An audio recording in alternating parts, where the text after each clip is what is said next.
On June 14, 1985, policymakers of 5 European nations, Germany, France, Belgium, the Netherlands and Luxembourg, boarded the vessel Princess Marie Astrid. The ship departed from the banks of the Moselle River and sailed toward the vicinity of the village of Schengen. There, aboard the vessel, a series of documents were signed. Thus, at the confluence of the German, French and Luxembourgish borders, a treaty was born that would forever transform the European continent. The Schengen area was a bold project, a vision without borders, without controls, without fear. Today that dream is dying, quietly and incrementally. Europe has ceased to trust open borders.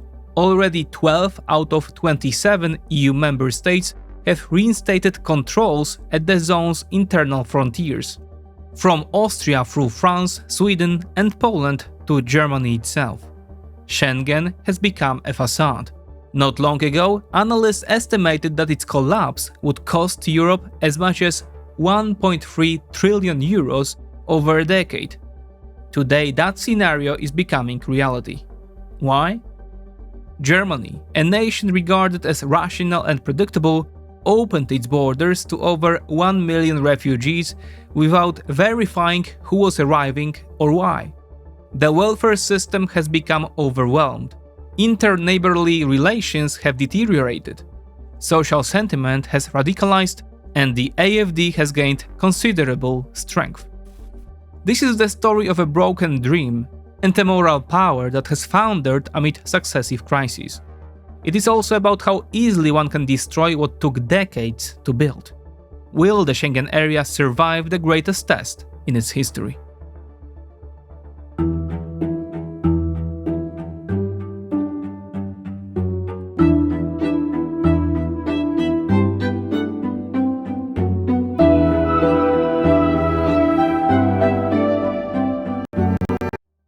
Here is something wild. Cocoa flavonols can naturally boost your stem cells. Studies show they help your body repair itself.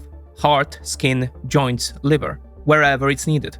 Now, how do we know this actually works in people? Well, clinical studies have been done with high flavanol cocoa to show that in men who are in their 60s with heart disease, they could actually have 2 cups of dark chocolate hot cocoa a day for a month. Yeah. And they doubled the amount of stem cells in their bloodstream, and their circulation improved measurably. Hollywood elites pay tens of thousands for stem cell injections. You just need a scoop of this cocoa. But don't think you can eat regular chocolate and get the same effect. Most of the good stuff is processed out and replaced with sugar. Black Forest figured out how to extract the pure flavonols. No junk, just results. It is simple to use, tastes great and delivers real benefits. Only 20 calories, 0 sugar. For the next 48 hours you get 40% off, but they always sell out fast. So hit the link below and grab it before it's gone. Your stem cells powered up. Tensions between Poland and Germany continue to escalate. The subject of this dispute is one: migrants. Grievances are mutual and have intensified following the Friedrich Merz government's initiation of a radical shift in its asylum policy and its determination to maintain this hardline stance.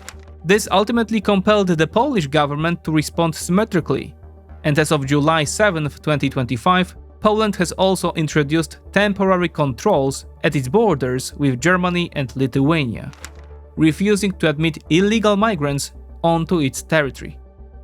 We are therefore witnessing a return to permanent border controls, contrary to the Schengen Agreement. This is coupled with attempts to expedite the return of every migrant who has illegally entered German territory to the country from which they departed. All of this constitutes a genuine breach of the Schengen Agreement, one of the fundamental pillars of the entire European Union concept and the free movement of people and goods. Let's begin with current developments.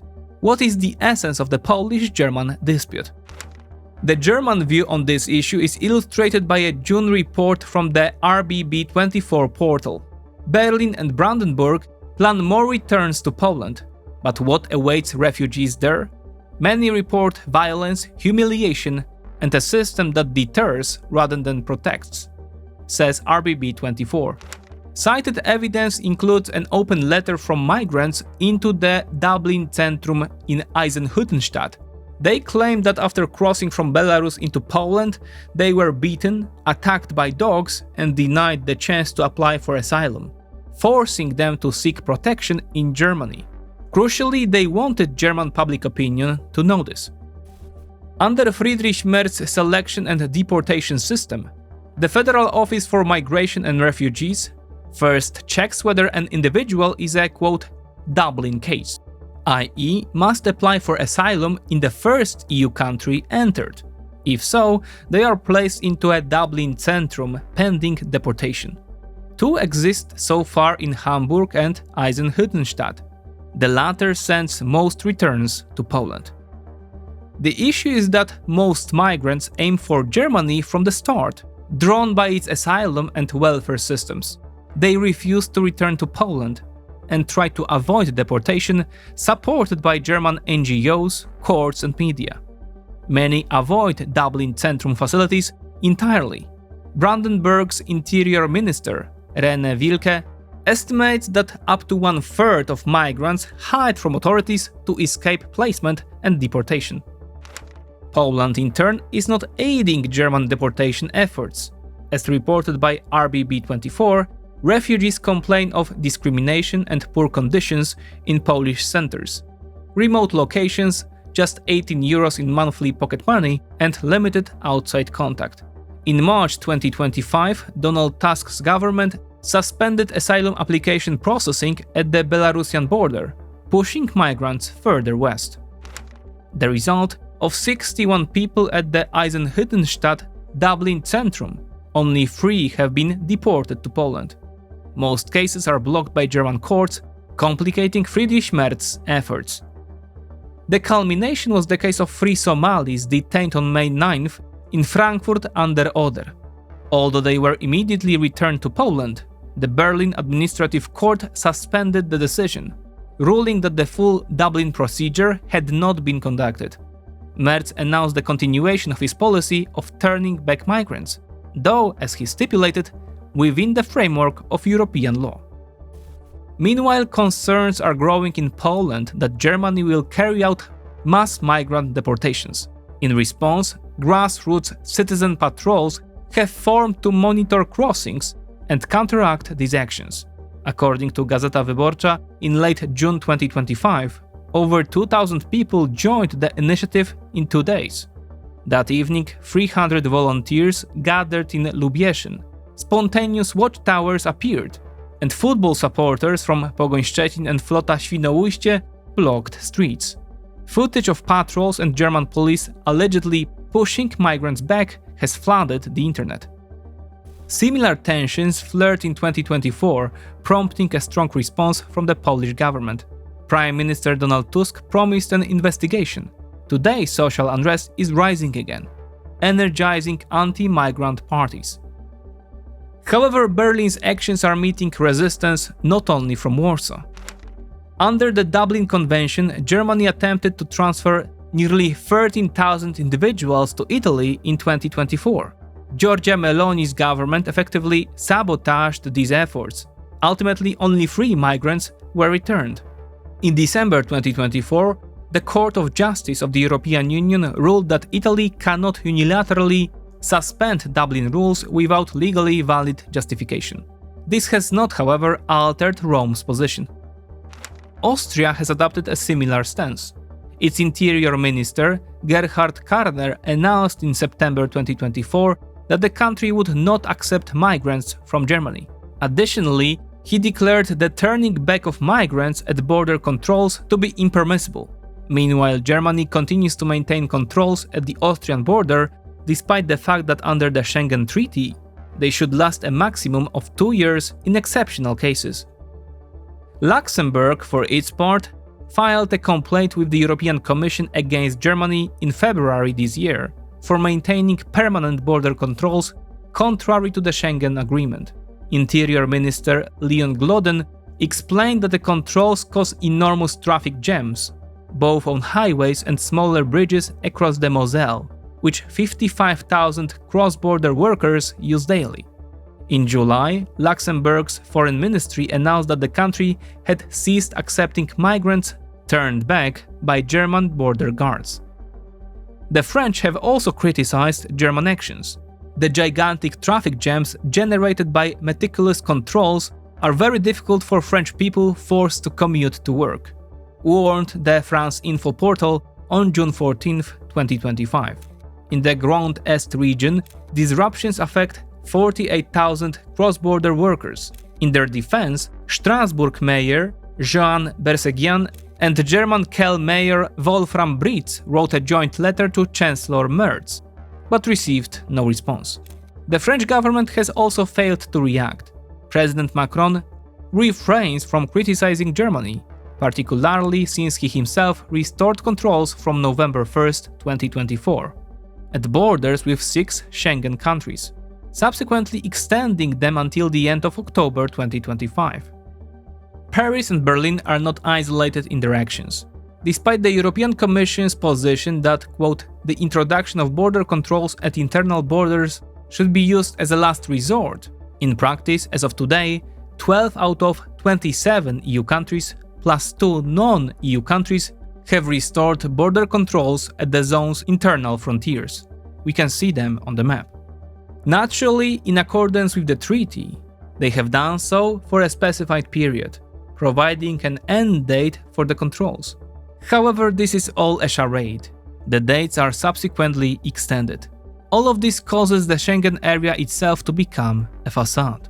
Let's now consider how all this came to pass. On the European Parliament's website, one can read that the Schengen area is one of the pillars of the European project. It was created in 1985 when 5 European countries signed an agreement to gradually abolish passport controls between them. On June 14, 1985, representatives of 5 nations, Germany, France, Belgium, the Netherlands and Luxembourg, signed an agreement aboard the vessel Princess Marie Astrid, abolishing border controls. The agreement took its name from the nearby village of Schengen.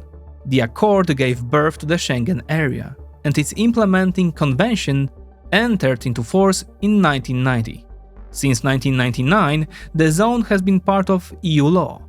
Today, it encompasses nearly the entire Union, except Ireland and Cyprus, as well as Norway, Iceland, Liechtenstein, and Switzerland.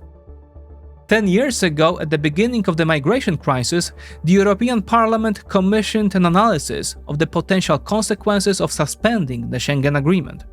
The March 2016 report warned that the restoration of permanent border controls would weaken the EU's single market by restricting the flow of people, goods, services, and capital. It estimated that cost to EU member states' economies would range from 5 to 18 billion euros annually, potentially reaching 1,430 billion euros over a decade. Additionally, the report highlighted increased transportation costs, approximately 7.5 billion euros annually, and losses in tourism, 10 to 20 billion euros annually. The same report noted that nearly 1.7 million people work in a different Schengen area country than the one in which they reside. Approximately 3.5 million people cross the zone's internal borders daily. Furthermore, around 24 million business trips and 57 million cross-border flow of goods occur annually within the Schengen area. The report emphasized that Schengen supports integration, trade, and employment. Its permanent suspension would have serious political and economic consequences. Jean-Claude Juncker stated at the time, quote, "Less Schengen means less employment, less economic growth, and without Schengen, the euro makes no sense." However, the Schengen area represents not only economic benefits, but has also become a symbol of successful European integration. Its existence is something that the average EU citizen values very highly. Europeans undertake approximately 1.25 billion trips annually within the Schengen area. They need not possess passports and, until recently, did not have to endure burdensome controls. In a 2023 survey, 90% of EU citizens valued the ability to travel freely. 89% saw personal benefits in this agreement, and 83% recognized economic advantages.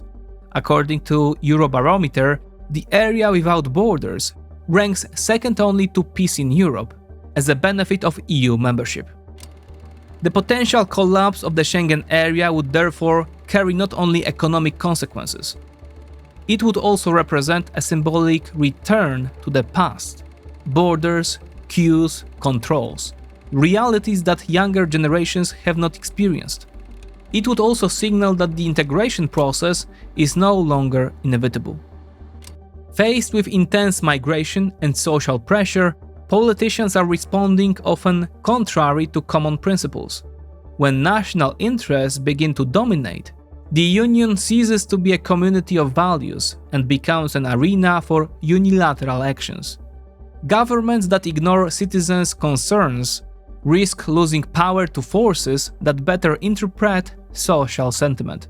The Schengen area is today falling victim to these mechanisms, paradoxically also at the hands of successive German governments. In Europe, Germany is regarded as a rational country, so when it pursues policies detached from reality, this is more often interpreted as cunning rather than error.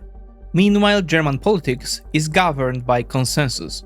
After World War II, elites, even those ideologically distant, strive for common positions.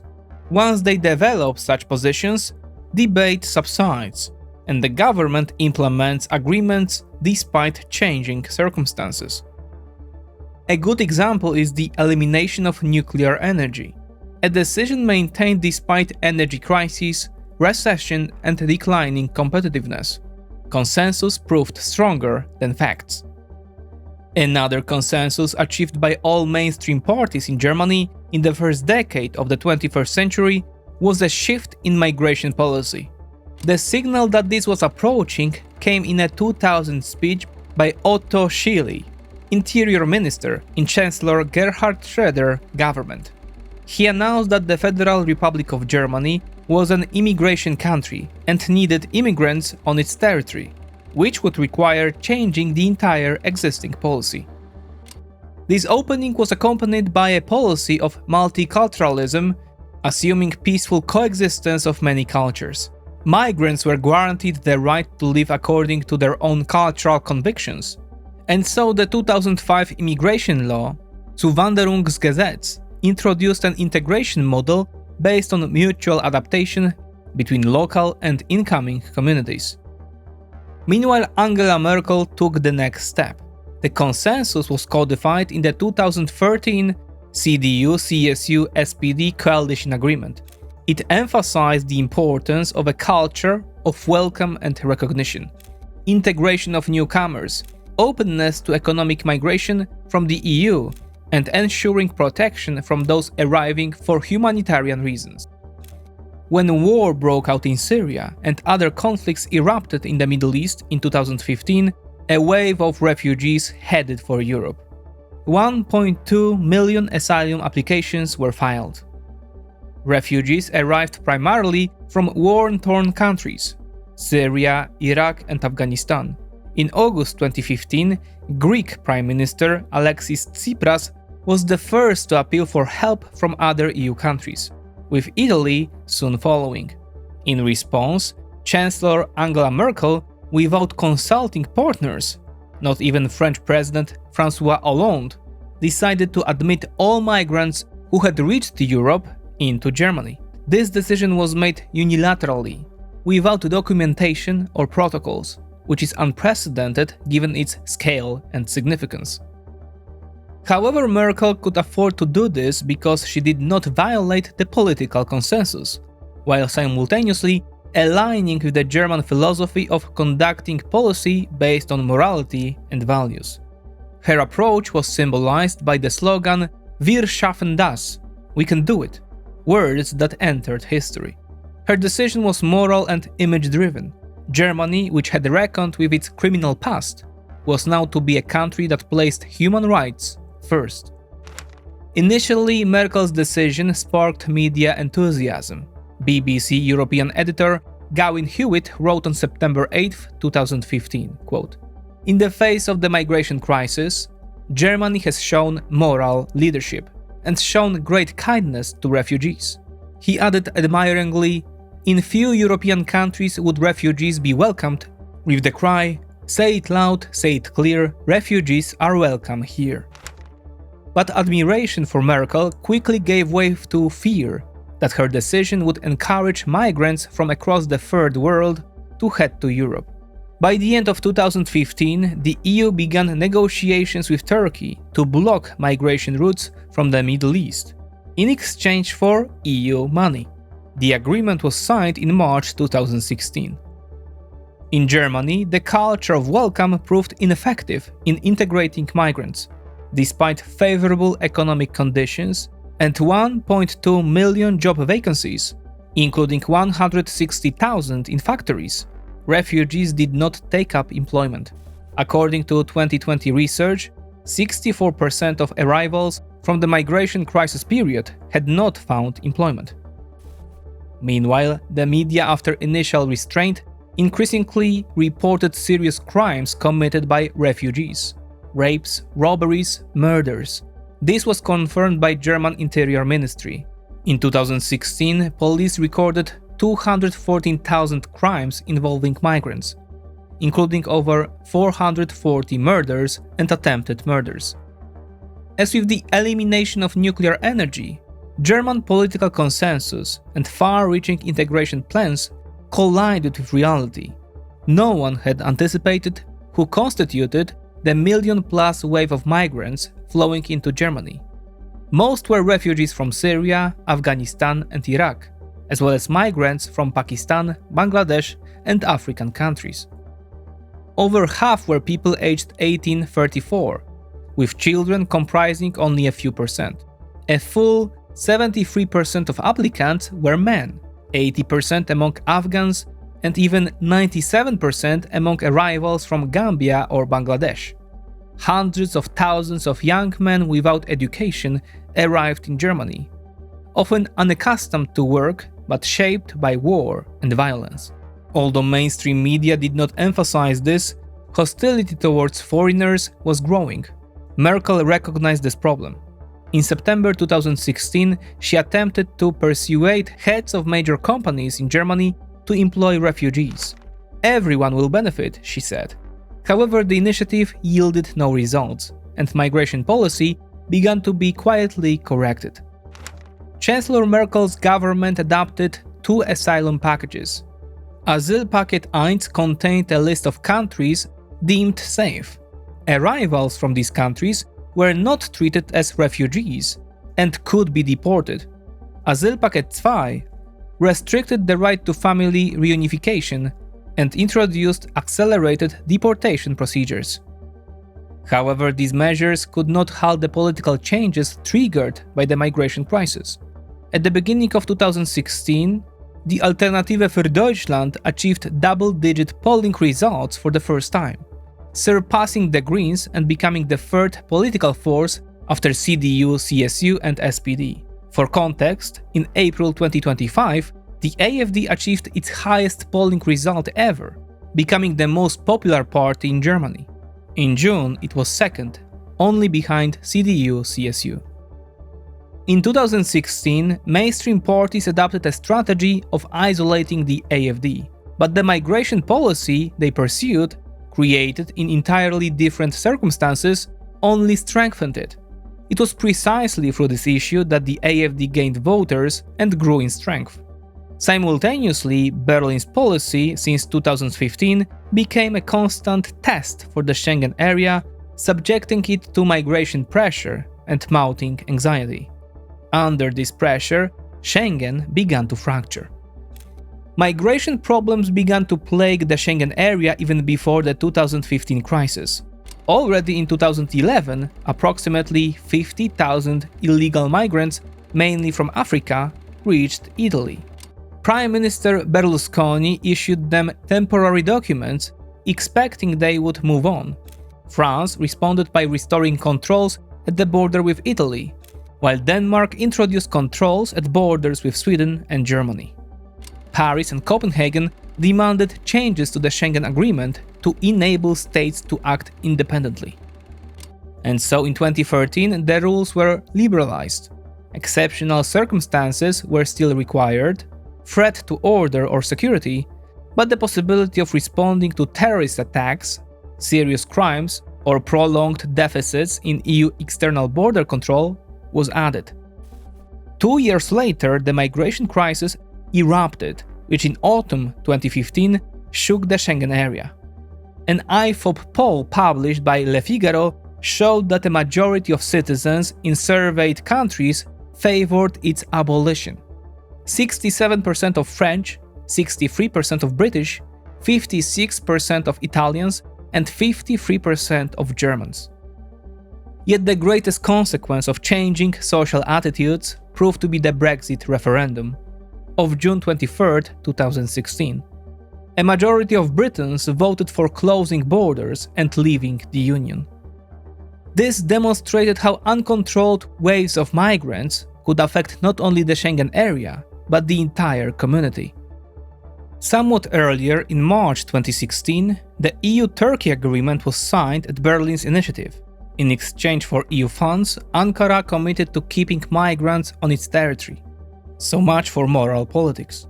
Additionally, Turkey was designated as a safe country in Asylpaket 1, which in practice eliminated the possibility of obtaining asylum for migrants crossing from Turkey into Germany. Closing this route sealed the EU's security system. Only dangerous routes across the Mediterranean remained open, where approximately 1,000 people drown annually. Meanwhile, Italian, Greek, and Spanish services showed limited engagement in rescue operations. Germany, as a quote, moral power, could not remain indifferent. German NGO boats such as CI and Jugendrettet, partially financed from the German budget, sailed into the Mediterranean, transporting migrants from Africa to Italy and Spain. Italian Prime Minister Giorgia Meloni wrote to Chancellor Scholz in September 2023, quote, "I learned with astonishment that your government decided to support with significant funds non-governmental organizations involved in transporting illegal migrants to Italy." Then Italian Foreign Minister Antonio Tajani traveled to Berlin in vain to demand the cutting of funding to German foundations that were de facto collaborating with human traffickers. But the SPD, Greens, FDP government continued Merkel's policy.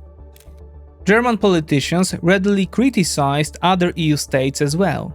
In 2022, Bundestag Deputy Speaker Katrin Göring-Eckardt accused Poland of two-class policy. Ukrainian refugees received full support, while those from Syria and Iraq did not.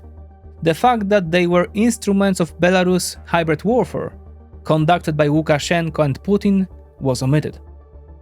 Similar accusations from SPD and Green leaders were also directed at Italy, Greece, Hungary, and other states forced to seal their borders.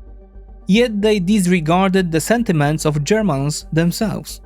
As late as February 2022, a Bertelsmann Foundation report indicated that society was becoming more open to migrants. Quote, "More people see benefits from migration, especially for the economy," the report proclaimed. However, upon closer examination of the data, it was evident that 67% of Germans considered immigrants a burden on the system, and 66% feared conflicts with native residents. The political consensus was therefore contrary to citizens' expectations, which explains the growing support for the AfD. This growth coincided with another wave of migration. In 2024, the number of asylum applications increased by 4.1%, with the total number of applicants reaching 3.3 million, more than twice the peak of the 2016 crisis. Migrants from around the world, exploiting the EU's legal system, increasingly declared themselves political refugees. Germany remained their primary destination. Meanwhile, the German welfare system, amid recession, began to strain.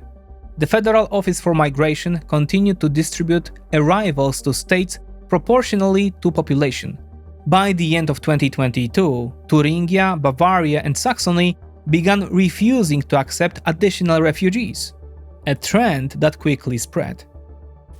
After the SPD's defeat in regional elections in Thuringia and Saxony, Olaf Scholz acknowledged that the existing migration consensus had been exhausted. Minister Nancy Faeser announced the restoration of controls at all land borders. Scholz blamed Poland, accusing it of the visa scandal. Despite this, he lost elections. His successor, Friedrich Merz of CDU, announced a harsh change of course, a quote, repatriation offensive and holding countries of origin accountable. The plan to relocate migrants to centers outside EU borders was removed from the coalition agreement, limiting the new German government's room for maneuver. What remains is a costly deportation by aircraft, possible only after asylum applications are rejected, or pushing migrants to neighboring countries. It is also unlikely that the Migration Pact, taking effect in 2026, will improve the situation. It will simplify procedures and enable processing applications at EU borders, but will not resolve the essence of the problem. Merely sealing external borders will not suffice. What is needed is a change in the law regulating the treatment of asylum seekers and the possibility of deportation outside the EU. Otherwise, successive waves of refugees will continue heading to Germany. Peripheral countries have an interest in allowing them to pass through and not taking them back. In the longer term, this threatens the gradual extinction of the Schengen area, not through one event, but step by step. And if one of the greatest successes of European integration disappears, then another major binding force holding the EU project together will collapse.